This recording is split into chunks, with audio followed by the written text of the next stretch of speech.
너의 모든 나라들아 여호와를 찬양하며 너의 모든 백성들아 그를 찬송할지어다. 우리에게 향하신 여호와의 인자하심이 크시고 여호와의 진실하심이 영원함이로다. 할렐루야. 우리 시간 다 같이 일어나셔서 찬양 드리겠습니다.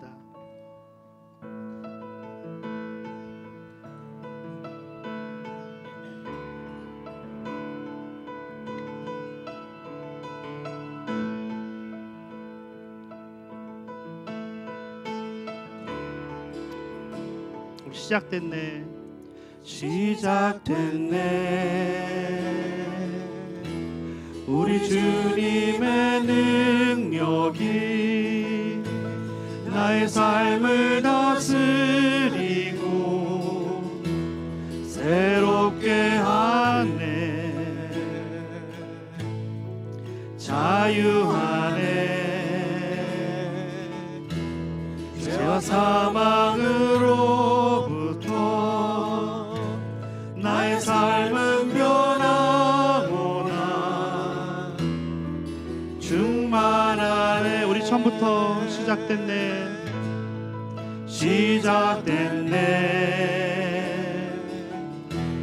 우리 주님의 능력이 나의 삶을 다스리고 새롭게 하네. 자유하네.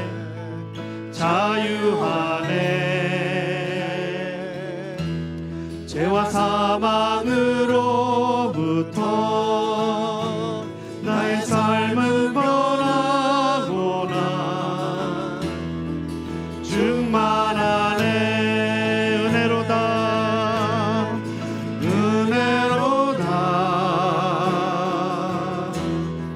주의 은혜 한량없는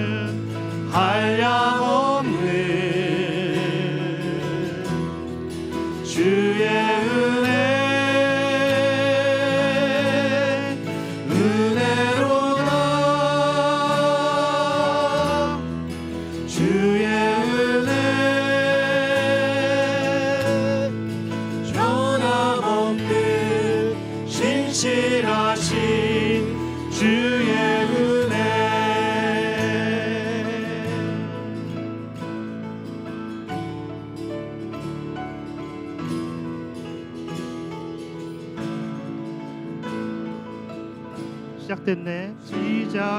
시작됐네. 우리 주님의 능력이 나의 삶을 다스리고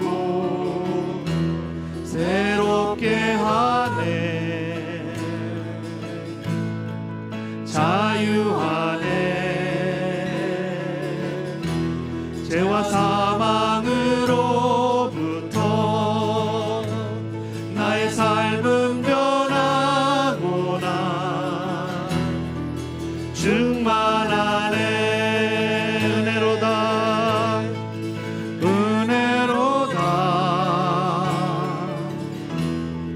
주의 은혜 한량없네. 주의 은혜로다. 주의 은혜 변함없는 신실하신 주의 은혜. 우리 다시 한번 은혜로다.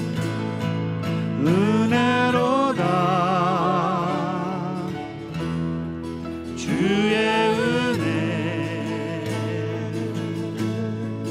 한량없는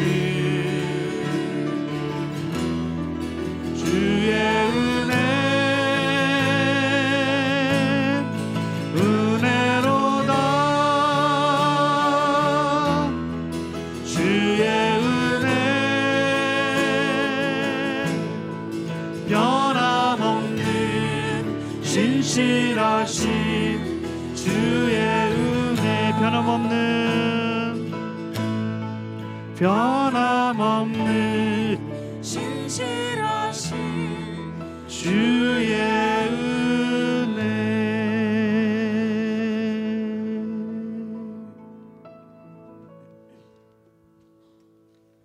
우리 다 자리에 앉아 주셔도 됩니다.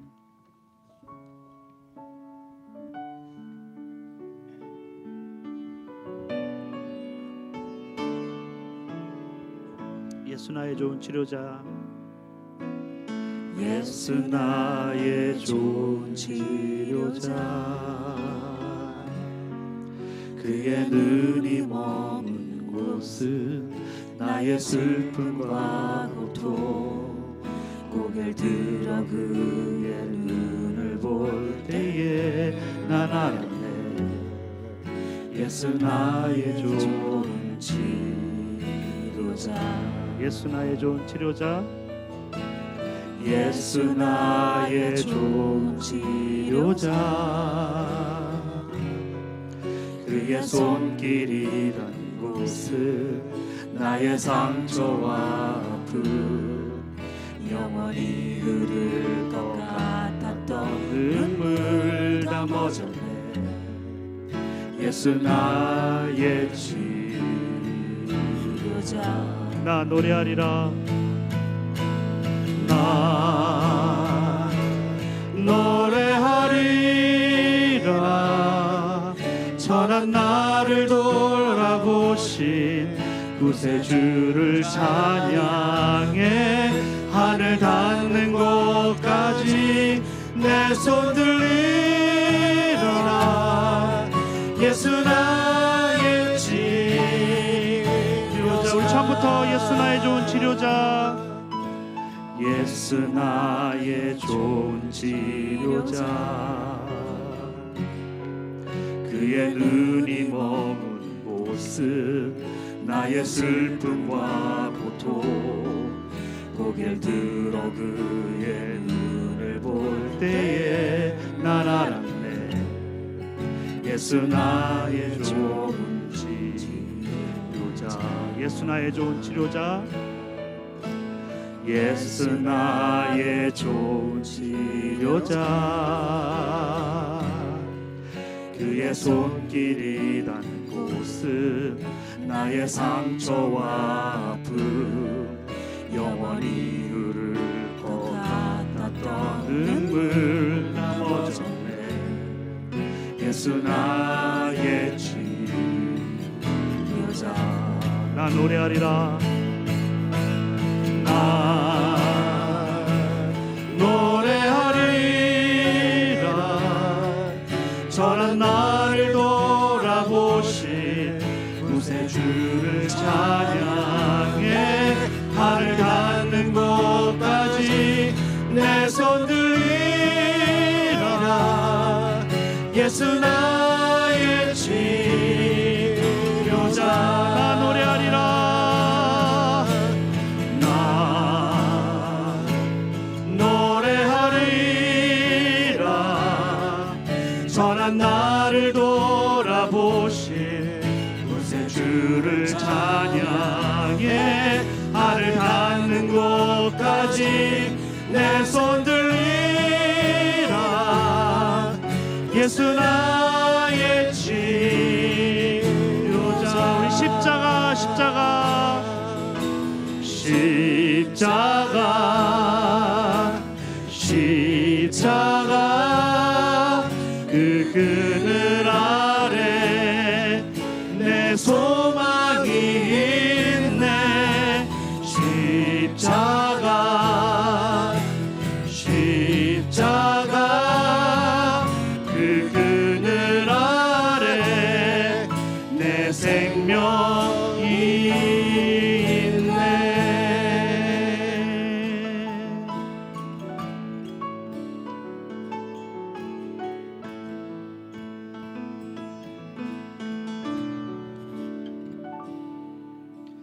무엇이 변치 않아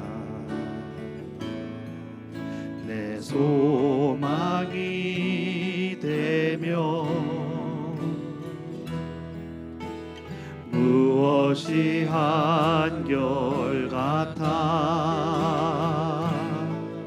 내 삶을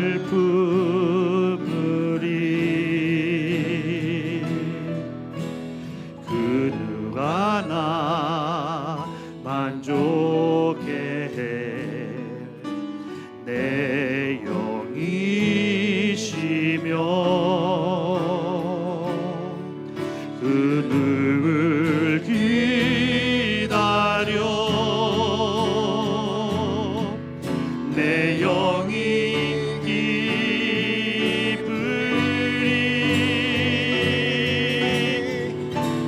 다 같이 십자가 십자가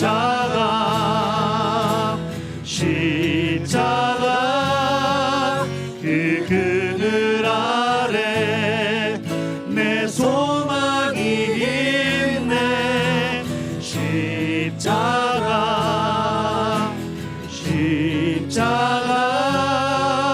그 그늘 아래 내 생명이 있네. 우리 십자가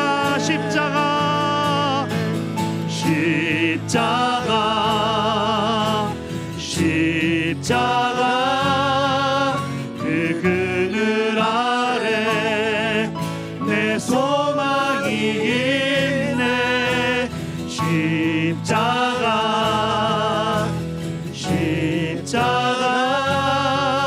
그 그늘 아래 내 생명이 있네.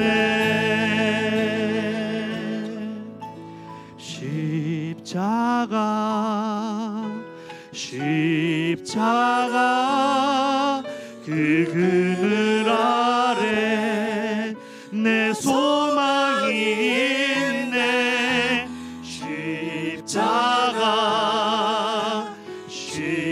십자가 그 그늘 아래 내 생명이 있네.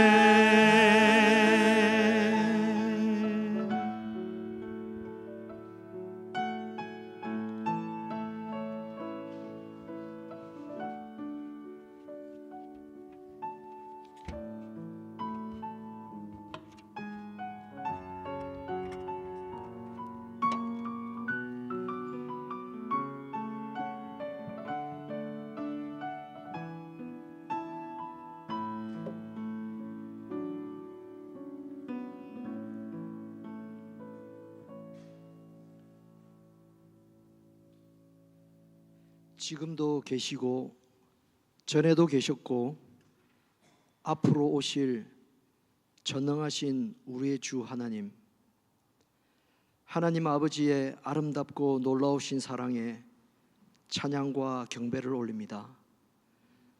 우리를 예수 그리스도의 십자가로서 빛 가운데로 불러내어 주시고 하나님 나라를 살아가는 거룩한 성도로 세워주심에 감사드립니다. 사순절 기간 예수님께서 공생의 기간 동안 행하신 일들과 십자가에서 흘렸던 보혈을 묵상합니다. 주님께서 우리들에게 당부하신 일들을 마음에 새기길 원합니다. 주위의 약자를 돌아보며 어려움에 처한 사람들을 외면하지 않고 주님의 마음으로 돌보는 저희들이 되게 하여 주십시오. 하지만 우리는 연약합니다. 우리의 한계를 주님께 고백합니다. 언제나 우리를 지켜주십시오. 온 세상은 각자의 이익을 추구하며 분열하며 갈등합니다. 약육 강식의 원리로 힘 있는 나라가 지배하는 어그러진 이 세상의 질서를 주님의 공의와 사랑이 다스리는 세상이 되게 하여 주십시오. 전쟁으로 또는 가난으로 고통받는 사람들이 있습니다. 하나님 그들을 기억하셔서 그들에게 위로와 자비를 내려주시고 필요한 것들을 공급하여 주십시오. 그러한 일을 위해서 수고하는 하나님의 사람들을 우리 주님 보살펴 주십시오. 그들의 수고와 열정으로 주님을 찾는 사람들이 더 많이 생기게 하여 주십시오. 우리의 조국 대한민국 그 땅 위에 하나님의 평강이 임하길 기도합니다. 중대한 결정을 앞둔 긴박한 상황 속에 있습니다. 주님의 보호와 인도로 하나님의 선하신 결정이 되어서 우리 하나님의 정의가 세워지길 간절히 기도합니다. 빌리지 공동체를 주님께 올립니다. 이 아름다운 공동체를 통하여 하나님께서 우리에게 행하신 놀라운 일들을 깨닫게 되기를 원합니다. 주님께서 계획하신 일들을 이루는 일에 저희들이 적극적으로 동참하게 하여 주십시오. 성도들 중에 육신의 어려움으로 고생하는 분들이 많습니다.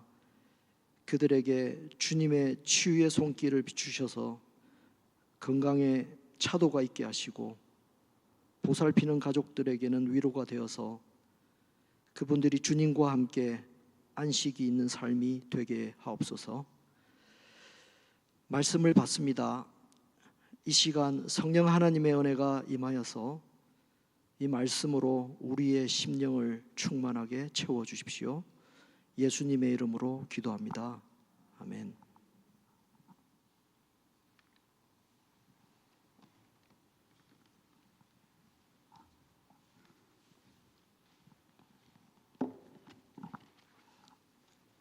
오늘 말씀은 요한계시록 2장 1절부터 7절입니다. 에베소 교회의 심부름꾼에게 이렇게 써보내라. 오른손에 7뼈를 쥐시고 7금 촛대 사이를 거니시는 분이 말씀하신다. 나는 내가 한 일과 내 수고와 인내를 알고 있다. 또 나는 내가 악한 자들을 참고 내버려둘 수 없었던 것과 사도가 아니면서 사도라고 지칭한 자들을 시험하여 그들이 거짓말쟁이임을 밝혀낸 것도 알고 있다. 너는 참고 내 이름을 위하여 고난을 견디어냈으며 낙심한 적이 없다. 그러나 너에게 나무랄 것이 있다. 그것은 내가 처음 사랑을 버린 것이다. 그러므로 네가 어디에서 떨어졌는지를 생각해내서 회개하고 처음에 하던 일을 하여라. 내가 그렇게 하지 않고 회개하지 않으면 내가 가서 내 촛대를 그 자리에서 옮기겠다. 그런데 내게는 잘하는 일이 있다. 너는 니콜라당이 하는 일을 미워한다. 나도 그것을 미워한다.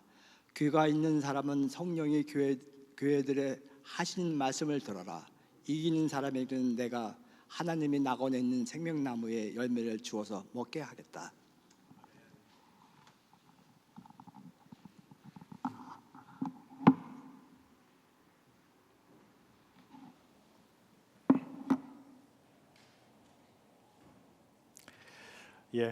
지난주에 이어서 에베소 교회 말씀을 드리겠습니다. 지난주가 아니었군요. 지지난주였군요. 지난주에는 우리 애쉬 웬스데이 예배로 같이 모였고요.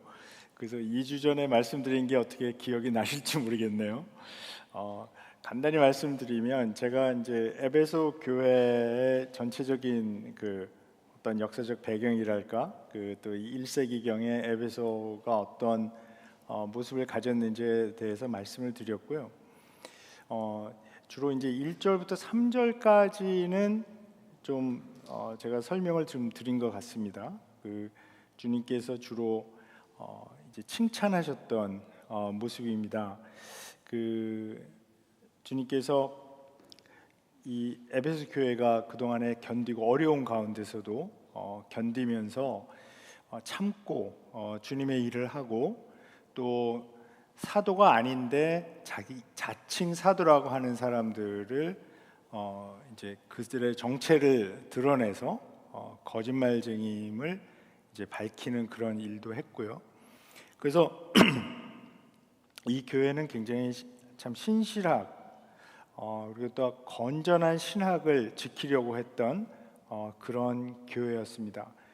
그래서 이 에베소 교회의 장점이라고 한다면 이분들이 그 에베소라는 그 도시가 갖고 있는 아주 영적으로 어려운 상황, 온갖 그 신들을 섬기고 특히 그 알테미스, 아데미 그 여신을 섬기면서 또 로마도 사실은 이제 여신의 이름이거든요. 그래서 로마도 섬기고 아데미도 섬기고 하는 이런 아주 영적으로 혼탁한 그런 곳에서 정통 신학, 아주 올바르게 믿으려고 하고 그것과 싸워서 지켰던 그런 장점을 가지고 있었던 그런 교회였습니다. 또 오늘 이제 좀 나중 본문에 나오지만은 니골라당이라고 하는 그런 어떤 이단 사상이죠. 이 니골라당하고 싸워서 굉장히 건전한 신학 또 신앙을 지키려고 했던 그런 그 교회였습니다. 지난번에도 제가 잠깐 말씀을 드렸지만은 이 니골라당이라고 하는 사람들이 이제 사실 2장부터 3장에 보면 이제 몇 번 나오거든요. 그래서 이 사람들이 어떤 뭐 니골라당 그런 사람들이 뭐 남겨놓은 문헌이라든지 뭐 이런 것이 없기 때문에 요한계시록에서 말씀하는 것을 근거로 해서 우리가 유추해 볼 수 있을 뿐인데요. 아마도 이 니골라당이 주장했던 것은 타협의 신학이었을 것입니다.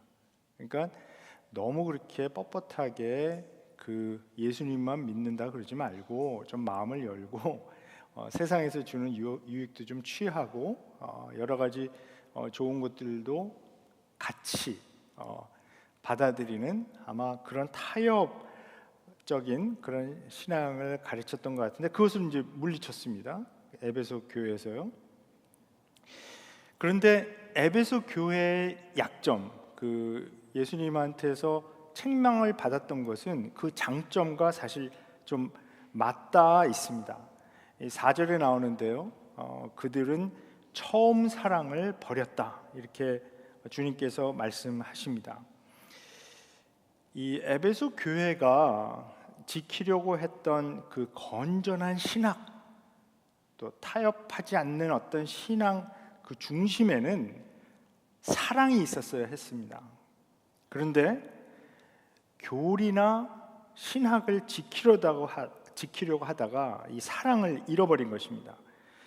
이 처음 사랑이라고 말씀하는 게 무엇일까요? 이 성경을 우리 특히 이제 구약에 보게 되면 그 우리와 하나님과의 관계를 연인의 관계로 표현한 곳이 많이 있습니다. 그러니까 이제 그 남편과 아내의 사랑을 이렇게 비유로 빗대서 야훼 하나님과 이스라엘 백성 간의 어떤 관계를 표현한 곳이 여러 군데가 나오는데요. 한 예로 이제 호세아서 같은 경우를 우리가 보게 되면 이 호세아서에서 하나님은 이 남편의 이제 역할로 나오고 이스라엘 백성은 아내입니다. 근데 이 아내가 호세아의 이 예언에 계속 보면은 자꾸 남편을 버리고 다른 남자들을 쫓아다닙니다. 그러니까 불륜을 저지르는 거죠. 이제 이런 식으로 계속해서 하나님께서 이스라엘 백성을 바라보는 어떤 그 관점 이것을 보여주는데요. 남편 하나님은 끊임없이 이 부인 이스라엘을 사랑하지만 부인 이스라엘은 자꾸 바람을 피고 불륜을 저지릅니다. 근데 이 이스라엘이 빠져버린 그 연인은 뭐냐면 자기를 더 행복하게 해줄 것 같은 그런 사람, 그러니까 또 풍요롭게 해줄 수 있는 그런 연인, 또 재미있게 해줄 수 있는 그런 연인하고 자꾸 도망다닌다는 거죠. 그래서 호세아의 어떤 그 개인사까지 이제 연결이 되면서 호세아의 그 와이프가 실제로 막 도망다니고, 그리고 이제 뭐 호세아서를 지금 자세히 설명할 그런 그 시간은 아닌데요. 호세아의 그 와이프가 이제 고멜이죠. 고멜이 결국 이제 그 음녀, 이제 성경에 나오는 이 음녀, 창녀라는 이런 개념이 굉장히 조심해서 봐야 되는데요. 이게 그 고대의 어떤 그 가나안 쪽에 원래 있었던 이 바알 신을 그 섬기는 그 신전, 그 주의가 이제 고대의 그 창녀하고 같이 있었습니다. 그러니까 이게 어떤 종교적인 색채가 굉장히 있는 그런 상황입니다. 그러니까 지금 현대에서 생각하는 그런 프로스티튜트하고는 상당히 개념이 다른, 왜냐하면 이 바알 신을 섬기는 그 어떤 그 의식, 그 이제 리추얼하고 그 세레머니를 할 때 이런 성적인 것이 많이 그 연결이 되기 때문에 그러니까 굉장히 아주 난잡한 거죠. 그러니까는 그런 거를 수행하는 그러니까 그들은 바알 신 또 아세라 그 여신 그 예배라고 얘기를 하지만 그러니까 하나님 입장에서 보면 끔찍한 거죠. 그걸 어떻게 예배라고 부를 수 있는가 하는 어떤 그런 그 난잡한 파티를 벌이는 것, 이런 것들을 이제 바알 그 숭배 사상에 이제 들어 있었는데요. 그런 예배 의식을 도와주는 도우미 역할을 하고 하는데 이런 창녀 같은 그런 분들이 필요했던 거죠. 근데 호세아의 와이프가 이 고멜이 바로 그런 역할을 하게 되는 그런 길로 빠져드는 그런 이야기가 나옵니다. 그런데 하나님께서는 호세아에게 계속 그 와이프를 데려와라, 계속 데려와라, 버리지 말고 데려와라. 이것은 하나님께서 그 이스라엘 백성을 포기하지 않으시고 계속해서 바람을 피는데 이스라엘 백성이 다른 신에게 가고 이런 것을 포기하지 않으시고 계속 데려오려는 그런 모습을 보여줍니다. 근데 이스라엘 백성이 범했던 것은 겉으로는 하나님을 예배하고 그리고 또 절기마다 이렇게 계속 그 정해놓은 어떤 그 모임 같은 것들이 있습니다. 종교적인 모임이죠.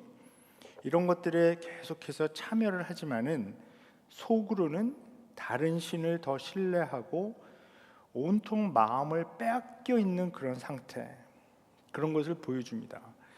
그래서 여기서 에베소 그 교회에게 말씀하신 이 처음 그 사랑은 하나님을 믿는 아주 중심에 있는 그 사랑을 의미합니다. 그리고 하나님을 처음 만났을 때의 어떤 그 사랑, 깊은 마음, 그것을 의미하는데 에베소 교회의 경우에 그리스도께서는 너희는 처음 사랑을 버렸다라고 말합니다. 왜 이런 일이 일어났을까요? 아마도 이들이 이단과 싸우는 그런 과정에서 우리가 이제 생각해 보면 어떤 높은 도덕성을 지키려고 하고 윤리적인 규범을 전면에 내세우는 경우 누구든지 좀 경직되고 딱딱해지는 것이 사실입니다. 근데 이 에베소 교회에 들이닥쳤던 니골라당이라고 하는 이단들이 만약에 타협을 가르치는 이단이었으면 아마도 에베소 교회는 더 경직되게 좀 딱딱하게 막 싸웠을 것입니다. 그래서 에베소 교회는 그리스도께서 말하고 있는 그 처음 사랑을 그 과정에서 잃어버린 것은 아닌가 그렇게 생각합니다. 또 이 하나님께 대한 이 처음 사랑은 다른 사람들에 대한 사랑과 연결이 되어 있습니다. 하나님을 깊이 사랑하는 사람이 다른 사람을 또 깊이 사랑하게 되는 것이 이제 당연한데요. 근데 이 에베소 교회의 경우 바른 신학을 지키려고 이단과 싸우다가 그 사랑을 다 잃어버렸다는 거죠. 하나님을 사랑하고 또 이웃을 사랑하는 그런 이 마음, 아주 굳어진 마음이 오히려 돼 버렸다는 것입니다. 굉장히 흥미롭게도 사도 바울이 에베소에서 목회하고 있었던 그 자기 제자 그 디모데에게 쓴 편지가 우리 신약 성경에 2개가 있습니다. 디모데전서와 디모데후서가 있는데요. 디모데전서 그 처음에 보게 되면 이 편지를 시작하자마자 바울은 그 에베소에서 잘못된 신학과 교리를 가르치는 사람들에 대한 경고, 이런 사람들이 있는데 조심해야 한다, 이렇게 계속 얘기를 합니다. 그리고 곧바로 1장 5절에 이렇게 권면합니다. 이 명령의 목적은 깨끗한 마음과 선한 양심과 거짓 없는 믿음에서 우러나오는 사랑을 불러일으키려는 것입니다. 불러일으키는 것입니다.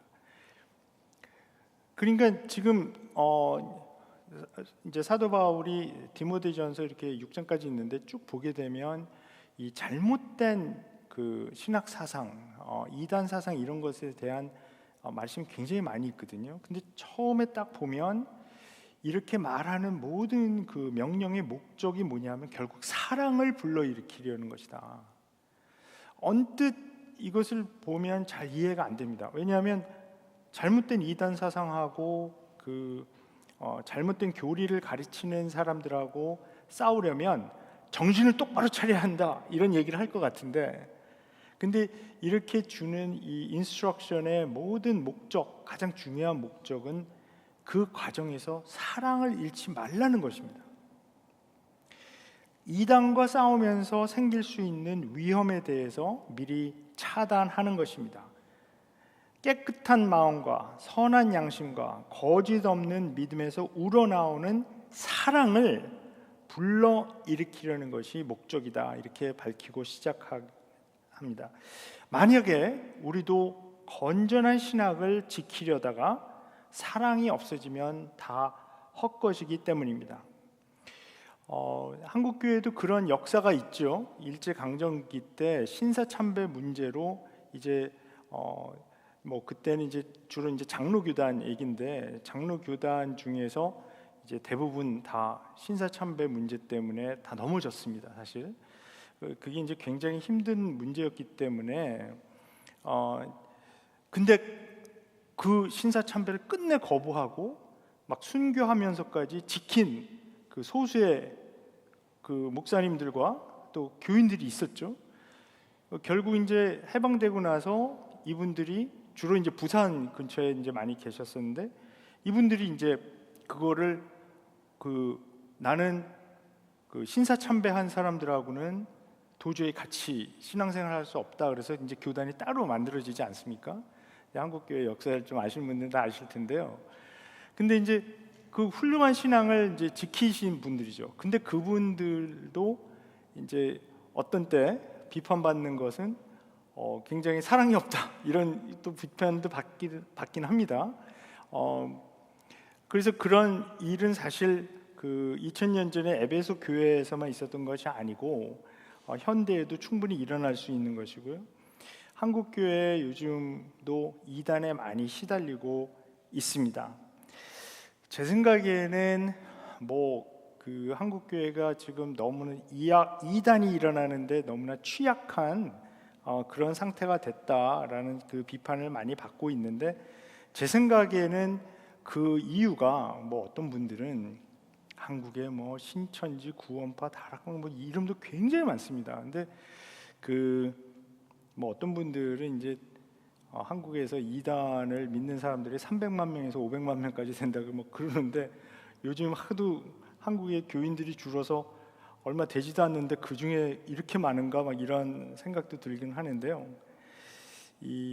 그동안에 한국 교회가 겪었던 어떤 그 교회 성장주의에 따르는 말씀의 실종의 그 원인이 있지 않는가, 그렇게 생각합니다. 이 교회가 빨리 성장을 해야 되는데 교인들 앉혀놓고 차근차근 재미없는 저 말씀 가르치고 훈련하고 이러는 게 굉장히 힘들었다, 그렇게 많이 생각하고, 또 교인들이 주로 듣기 싫어하는 말씀 전할 여유가 없었다라는 이야기도 많이 합니다.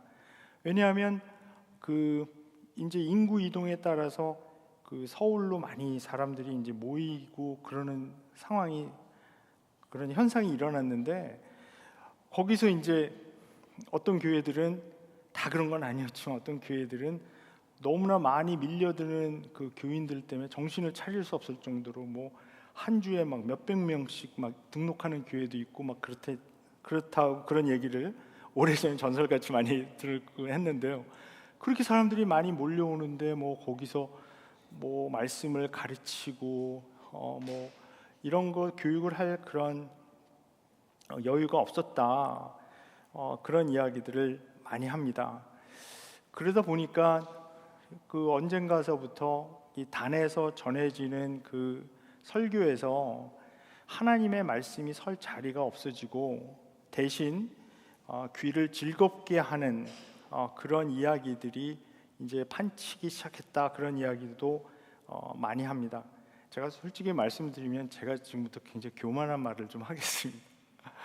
가끔 그 유튜브 같은 데서 한국에 소위 말하는 뭐 대형 교회 같은 데서 이렇게 전해지는 설교를 들을 때가 있는데요, 깜짝 놀라긴 합니다. 사실 이게 성경 구절을 분명히 읽은 것 같은데 설교 중간에는 그 성경에 대한 얘기는 거의 없고 그냥 이상한 다른 얘기, 즐겁게 하는 얘기, 쉬운 얘기. 제가 한 번은 어떤 설교를 들었는데 어디서 많이 들어본 것 같은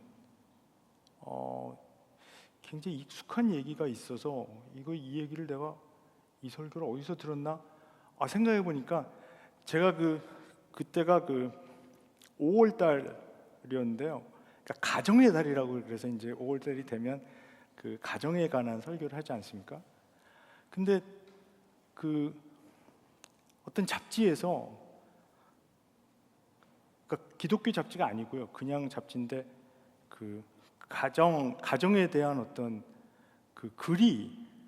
글을 읽은 거하고 굉장히 비슷한 얘기가 이렇게 설교 말씀에 나와갖고 깜짝 놀랐습니다. 근데 제 느낌이 그 여성지에 나왔던 내용이 훨씬 더 짜임새가 있었다라는 생각도 할 정도였으니까요. 그러니까 이 성경이 실종되는 어떤 설교, 그러니까 설교가 어려우면 교인들이 듣지 않으니까 성장에 방해가 된다라는 생각도 많은 분들이 합니다. 그래서 주로 어떤 설교의 난이도를 중학교 2학년 수준에 맞춰야 된다, 이런 얘기도 이제 설교 세미나 같은 데 가면 한다고 그럽니다. 근데 아무튼 그렇게 돼서 굉장히 말씀이 이제 실종되는 그런 현상이 있었는데, 그러다 보니까 너무나 많은 교인들이 말씀의 뿌리를 내리질 못하고 성경 말씀과 좀 멀어지는 그런 현상에 있는 가운데서 어떤 이단 사상이 들어와서 전에 들어보지 못했던 것 같은 새로운 얘기를 하고 성경을 해석하는 것 같은 그런 얘기를 하고, 그러면 잘 빠져들게 되는 그런 토양이 된 것이 아닌가, 그렇게 생각을 합니다. 근데 여기서 우리가 이 에베소 교회에 대해서 말씀하시는 것에서 우리가 분명히 배워야 될 게 하나가 있습니다. 그것은 뭐냐 하면, 이 이단을 이기는 데 있어서 말씀을 회복하고 말씀이 왕성해지고 말씀에 뿌리 박아야 하지만 또한 사랑이 회복되어야 된다는 것입니다. 그러니까 그리스도께서 보시는 이 에베소 교회의 가장 큰 문제는 이 이단 사상과 싸우다가 사랑을 잃어버린 것인데요, 이 이야기를 우리가 좀 더 생각을 해봐야 됩니다. 이단에 빠진 분들하고 이야기를 해보면 그들이 주장하는, 그러니까 이단이 주장하는 어떤 성경 해석이 처음부터 좋아서 들어간 게 아니고요, 이단들이 이 교인들을, 주로 이단들은 교회 안 다니는 사람들보다는 이미 교회를 다니고 있는 사람들을 많이 타겟합니다. 근데 이분들을 접근하는 방법이 뭐냐 하면 사랑과 관심이라는 것입니다. 굉장히 잘해준다는 거예요. 자기들 모임에 누구를 이렇게 데려가면 정말 다 해줄 것 같이 그렇게 잘해주고 막 케어해주고, 이런 것 때문에 뭐 성경 해석이나 그들이 가르치는 어떤 교리가 끌려서 간다기보다는 갑자기 사랑과 관심을 많이 받게 되니까 그분들하고의 어떤 이 관계 때문에 계속 그런 데 나가다가 한 발짝 한 발짝 더 들어가서 그런 이상한 교리, 잘못된 사상을 배우고 그런 이야기를 많이 합니다. 그래서 우리가 이단과 싸워서 이기려면 말씀과 함께 사랑을 회복해야 된다는 것입니다. 예수님께서 제자들의 발을 씻기시고 나서 하신 말씀 우리가 기억합니다. 너희가 서로 사랑하면 모든 사람이 그것으로써 너희가 내 제자인 줄을 알게 될 것이다. 자, 그리스도께서는 5절부터 이제 에베소 교회가 그 사랑을 회복하는 방법을 제시합니다. 첫째는 어디에서 떨어졌는지 생각하라 말씀하십니다. 여기서 생각하라는 동사는 직역하면 기억하라라는 뜻입니다. 맨 먼저 해야 될 것은, 그러니까 에베소 교회가 맨 먼저 해야 될 것은 처음 믿었을 때 어땠는가를 기억해서 생각해내라는 것입니다. 우리 모두 사실 처음 믿었을 때의 기억이 있습니다. 저도 모태 신앙이, 저도 3대째 교인이기 때문에 언제 제가 예수님을 처음에 이렇게 딱 믿었는지 기억하는 게 사실 힘들긴 하지만, 그러나 고등학교 1학년 때 그 친구들하고 같이 갔던, 우리 중고등부에서 같이 갔던 수련회 기억이 아직도 저는 굉장히 생생하게 납니다. 겨울 수련회 가서 그때 참 그 하나님의 사랑을 굉장히 깊이 깨달았던 그런 기억이 있고요. 미국에 와서 LA에서 제가 그 학교 다니면서 다녔던 그 교회의 대학부에서 경험했던 그 사랑, 정말 이 세상에서 이렇게 좋을 수가 있을까? 이렇게 생각할 정도로 그 좋았던 그 대학부 공동체, 또 거기서 매주 금요일 날 같이 성경 공부하고 토요일 날 또 모여서 기도해야 하고 뭐 제자훈련하고 했던, 그리고 주말에 금토일 풀리 교회 생활하기 위해서 금요일 오후까지 모든 공부할 거를 다 해놓으려고 노력했던 그 기억이 있어요. 물론 항상 다 하지 못했지만, 그래도 주말에 교회에서 시간을 많이 써야 되니까 그 전에 내가 페이퍼도 다 써놓고 시험 공부도 다 해놓고, 그리고 금요일 저녁부터는 또 주일날 저녁 때까지는 내가 대학부에 가서 그 활동도 하고 공부도 이런 기억들이 있습니다. 그때 이제 어떻게 보면 처음 사랑이죠. 그때 하나님을 깊이 사랑한 것 같은데 그 사랑을 어떻게 알 수 있냐면 그때 같이 신앙생활했던 그 친구들을 사랑했던 것. 정말 그래서 어떻게 보면 얼마 전에도 제 그때 그 대학부 때 친구들하고, 요즘은 다 이제 흩어져 있으니까 줌으로 가끔 만나는데요. 그때 친구들하고 그런 얘기를 했어요. 어쩌면은 그때 10대 후반, 20대 초반에 경험했던 그 사랑으로 아직까지 신앙생활하고 있는 거 아닌가? 그런 이야기를 한 적도 있습니다.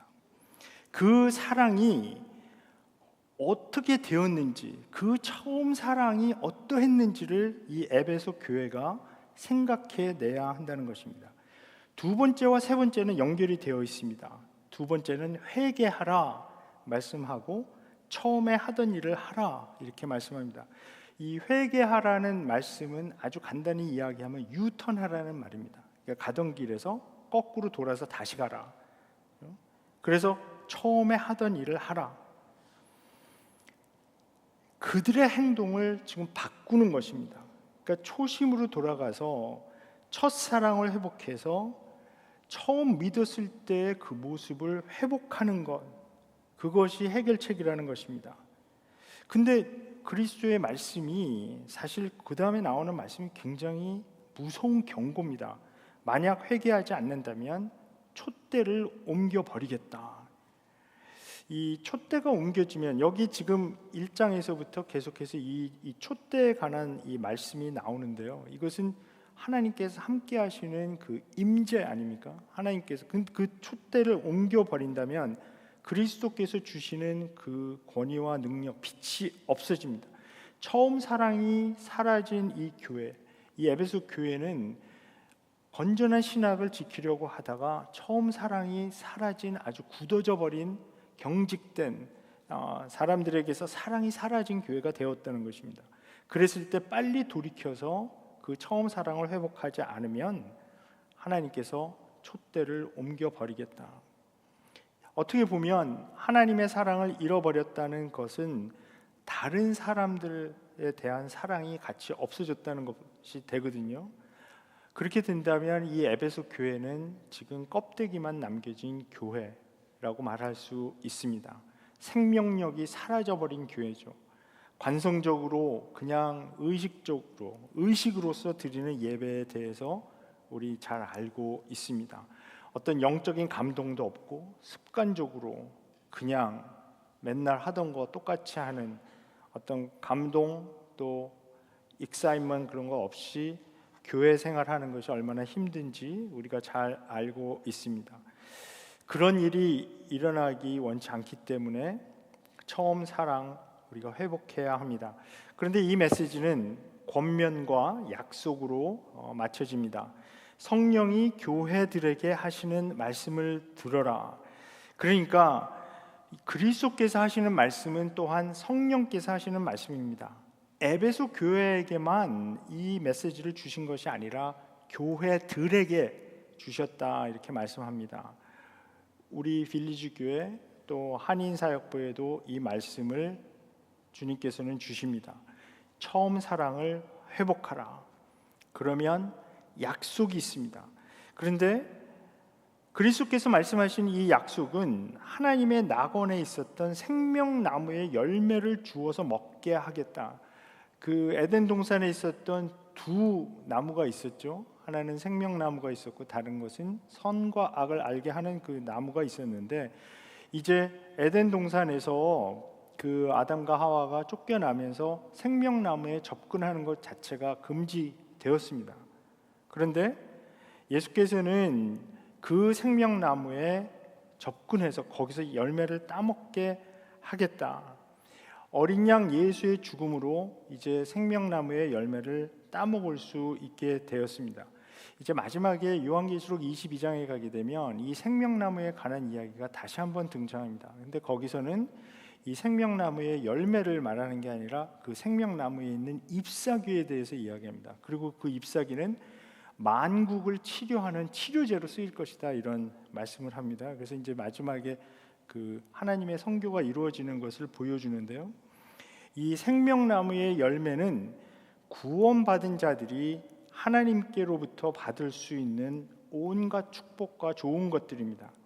하나님은 에베소 교회가 회개하여 다시 처음 사랑을 회복해서 이 열매를 풍성히 먹기 원하십니다. 우리에게도 마찬가지입니다. 어린 양 예수 따라가는 것 결코 쉬운 일이 아닙니다. 하나님께서 주시는 공급해 주시는 이런 그 좋은 것들을 저희가 누리면서 가도 힘든 그런 길인데 하나님께서는 처음 사랑을 회복해서 처음에 어떠했는지 기억해서 생각해내서 그리고 처음 사랑을 회복해서 그 길로 다시 가라고 지금 말씀합니다. 세상이 제시하는 것들 굉장히 좋아 보일 수 있습니다. 그러나 여기서 약속하시는 것은 그 세상에서 제공하는 것, 제시하는 것보다 비교할 수 없을 정도로 좋은 그 하나님의 낙원에 있었던 생명나무의 열매를 말씀하고 있습니다. 왜 생명나무의 열매가 가장 좋은 것인지는 사실 하나님께서 우리에게 무엇이 가장 좋은지 또 가장 필요한지를 잘 아시는 분이기 때문입니다. 세상에서 제시하는 것은 눈에는 좋아 보일지 모르지만 독이 되는 경우가 굉장히 많이 있습니다. 그래서 어떤 때는 좋아 보여서 그 길로 갔는데 가다 보면 생명보다는 죽음의 길로 이끄는 그런 경우가 많이 있죠. 하나님께서 주시는 생명나무의 열매는 그렇지 않습니다. 처음에는 좋아 보이지 않을 수도 있습니다. 지금 당장은 힘들게 보일 수도 있습니다. 그러나 우리의 현재, 과거, 미래를 다 아시는 분께서 주시는 것이기 때문에 우리 삶에 가장 좋은 것으로 함께 해 주십니다. 그 열매를 풍성히 따먹게 되는 우리가 되기를 원하고요. 우리 빌리지 교회 되기를 원하고 또 우리 한인사역부 되기를 원합니다. 그래서 이 7교회 중에 우리 이제 처음 그 에베소 교회에 대해서 제가 지난번하고 이번하고 해서 말씀을 드렸습니다. 그 에베소라는 도시가 굉장히 대도시고 굉장히 큰 그 많은 인구가 살고 있었던 곳이기 때문에 제 생각에는 여기에 이 7교회를 말씀하시면서 이 성경에 그 교회 사이즈가 얼마나 되는지 그 교회 재정이 어떻게 되는지 사실 힌트만 나올 뿐이지 이렇게 말씀하지 않습니다. 그 얘기는 하나님께서 보시기에 그런 거 중요하지 않다는 겁니다. 그 교회 사이즈가 얼마가 되고 교회 재정이 얼마가 되고 당시에는 물론 이 교회 건물 같은 것은 아예 없었던 그런 시절이니까요. 가정에서 모이는 그 교회지만 빌라델피아 교회 같은 경우는 거기 그리스도께서 작고 힘없는 교회라고 이렇게 말씀을 하시지만 그 다른 교회들에 대해서는 이렇게 그런 어떤 교회 사이즈나 재정이나 이런 것 전혀 말씀하지 않습니다. 주님께서 보시는 그 교회의 어떤 그 중심에 특히 이 에베소 교회 같은 경우에는 사랑이 있는가 없는가. 물론 칭찬도 받았습니다. 칭찬도 받았는데 그 아주 뼈아픈 그 핵심적인 책망을 들은 교회가 에베소 교회입니다. 하나님에 대한 처음 사랑을 잃어버렸고 그 하나님에 대한 처음 사랑을 잃어버린 것은 다시 말하면 또 다른 그 성도들 간의 사랑도 사라져버린, 어떻게 보면 이 에베소 교회는 굉장히 프라이드가 있는 아주 자존감이 있는 그런 교회였는지도 모릅니다. 그 에베소라는 아주 영적으로 어려운 곳에서 건전한 신학을 지키고 정통 신학을 우리는 지킨 그런 사람들이다. 우리가 제일 잘 지켰어 하는 그런 생각을, 그런 프라이드를 가지고 있었던 그런 교회였는지 모릅니다. 그런데 결정적이게도 처음 사랑을 잃어버린 교회. 혹시라도 우리 교회적으로나 또 개인적으로 우리가 이 처음 사랑을 정말 기억하고 처음 사랑을 회복해야 되는 것인지 우리의 삶의 지금 형태가 한번 되돌아보면서 우리 말씀을 마치도록 하겠습니다. 우리 한번 같이 잠시나마 기도하면 좋겠습니다. 우리 하나님의 말씀이 저희들에게 분명히 말씀을 하십니다. 처음 사랑을 회복하라. 회개하고 돌아서서 처음에 하던 일을 하라. 처음의 상태로 돌아가라. 그 말씀 듣고 우리가 그렇게 될 수 있도록 한번 하나님께 기도하며 나가겠습니다. 기도하겠습니다.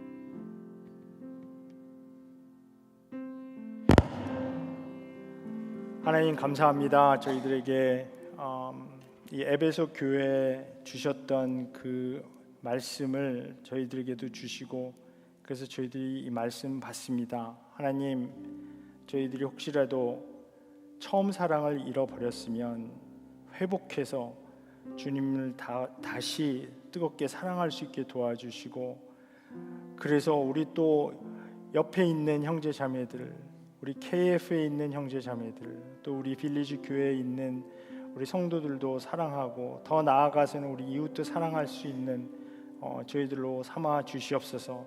그래서 처음 사랑을 회복해서 저희들이 정말 주님께서 원하시는 모습의 교회가 될 수 있도록 주께서 도와주시옵소서. 감사하신 예수님의 이름으로 기도합니다. 아멘.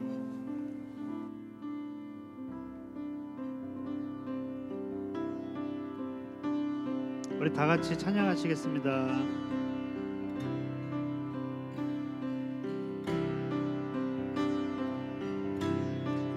예수로 나의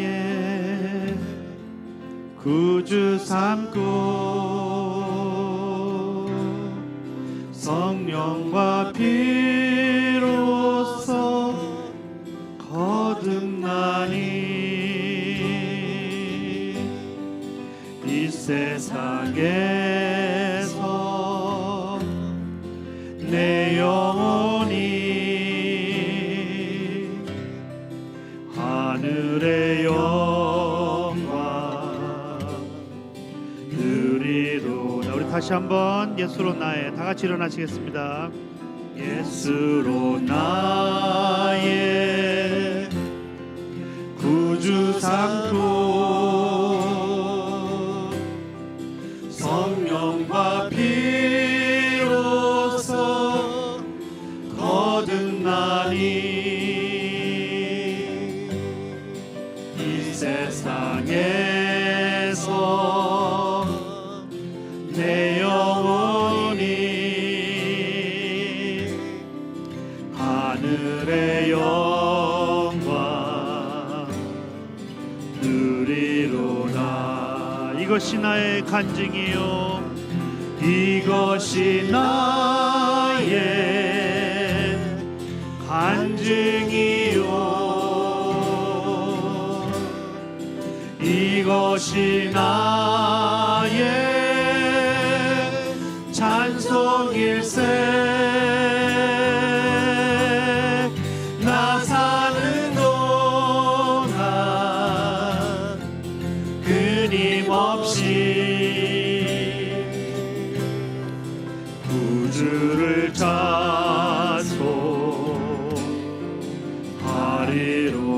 이것이 나의 간증이요 이것이 나의 간증이요 이것이 나의 찬송일세. 나 사는 동안 끊임없이 주를 찬송하리로다.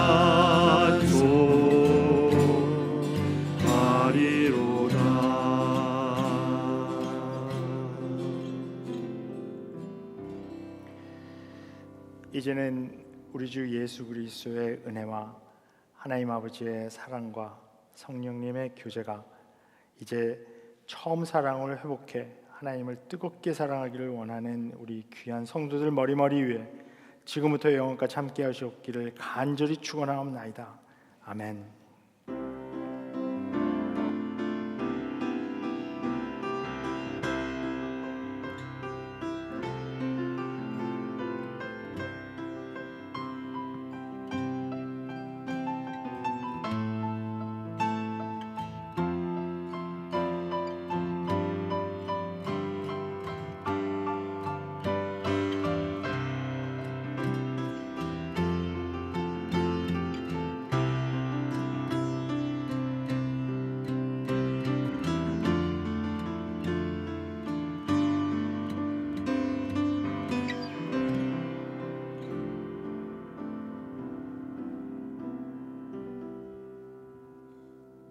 안녕하세요. 광고 말씀드리겠습니다.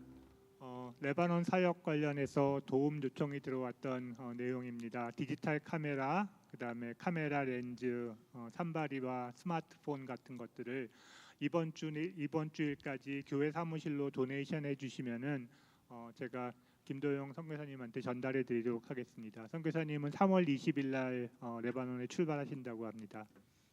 다음으로는 친교 간식 봉사에 도움을 요청합니다. 매주 봉사하시는 목장께서는 예배 후에 키친에 오셔서 펠로우십 나눔 간식할 때 배식에 좀 도움을 주시면 감사드리겠습니다. 네, 그리고 바깥에 다과 준비되어 있사오니 꼭 챙겨 다니시고 돌아가시면 되겠습니다. 안녕히 돌아가십시오.